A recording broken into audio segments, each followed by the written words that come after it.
Welcome back. We're joining us now, Sky News contributor Kosha Gada.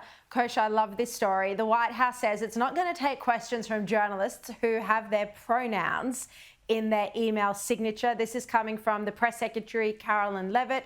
She says any reporter who chooses to put their preferred pronouns in their bio clearly does not care about biological reality or truth and therefore cannot be trusted to write an honest story. What do you make of this?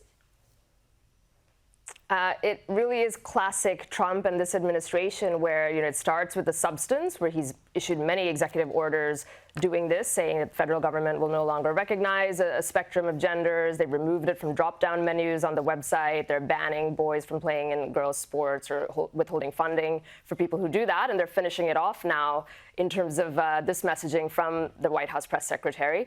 And I think it's also a little bit beyond the policy piece of it. It's about stagecraft and power flexing a little bit between the adversarial press and the Trump White House. And I wouldn't be surprised if you see that continue in the vein of the AP fighting back about not wanting to call it the Gulf of America. And there's actually a judge that has gotten involved in an injunction and all of that. I wouldn't be surprised if we see some of that happen here because a lot of those reporters have pronouns in their bios. Yeah, especially you can imagine reporters at places like the New York Times, particularly, perhaps they're not going to get their questions answered now.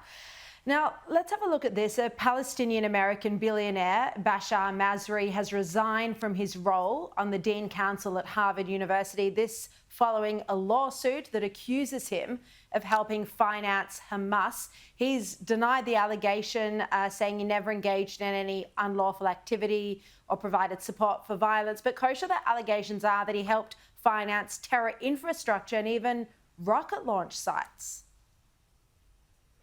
Yes, the allegations are indeed very serious. I think there's something like 200 plaintiffs, 200 families from October 7 victims are joined in that lawsuit and bringing those charges. He, as you say, has, of course, denied them, and I'm sure will go through a vigorous process, as is his right to do that and defend that, because he denies any of those allegations being true. But they do say that basically he, being a billionaire, either directly or through his many businesses and companies, has been in violation of anti-terrorism law. That's the premise of the lawsuit that's being brought. And in the wake of all of that, I think he just decided to resign, obviously, because this is going to consume him, and Harvard doesn't want any of this happening more on top of everything else that we've seen with some high-profile firings and everything else that happened there last year. Trump's health check has been made public today. This is obviously a big story when Joe Biden had his medical examination. So tell us, what do we know about Trump's?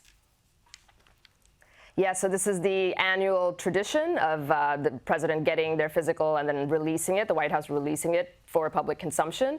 He, not surprisingly, he is old, the oldest president, 78, but he is in good health. He's well known to be a teetotaler. He famously plays golf, does interviews at 2 in the morning and all the rest of it. So he seems to be in good health, according to the doctor's clean bill that's been issued. Also, what's interesting is Trump, this time, as he did in the first term, requested a cognitive test, even though that's not required and traditionally isn't done, because he loves to do it. He got 30 out of 30 questions right, and he makes it a point to say that Biden never did that, others don't do that, and he is very cognitively well and was very happy to do that test. Yeah, there you go. Still can't imagine it's going to silence the critics, though. Kosha Gada, great to see you.